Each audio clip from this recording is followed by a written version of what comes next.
நம்ம வீட்டு கல்யாணம்னாலே எப்போவுமே நமக்கு ஸ்பெஷல் தாங்க. ஸோ நாங்கள் வந்து என்னோட தம்பி கல்யாணத்துக்கு ஊருக்கு கிளம்பிக்கிட்டு இருக்கிறோம்.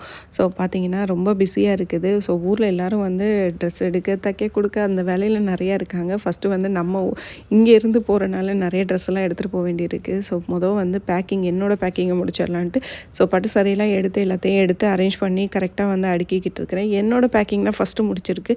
ஸோ இன்னும் பசங்க எதுவும் ஹஸ்பண்ட் தான் ஆரம்பிக்கல. ஹஸ்பண்ட் வந்து வெளியூர் போயிட்டு நேற்று தான் வந்தாங்க. ஸோ வந்ததில் வந்து பார்த்திங்கன்னா அவங்களுமே செம்ம டயர்டாக இருந்தாங்க. ஸோ நாளைக்கு 2 நாள் கழித்து பேக் பண்ணிக்கலாம் அப்படின்னு வச்சுருக்குது. ஸோ நம்ம ஊருக்கு போகிறனால ரொம்ப குஷியாக இருப்போம்.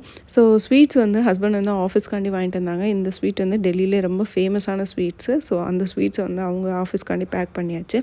அதே மாதிரி பிள்ளைங்களுக்காண்டி ட்ரெஸ்ஸும் ஹஸ்பண்ட் அவங்களுக்காண்டி ட்ரெஸ்ஸுமே வந்து டெல்லியிலேருந்தே வாங்கிட்டு வந்துட்டாங்க. ஸோ அதையும் வந்து நாங்கள் எடுத்து வச்சுட்டு போகிறோம்.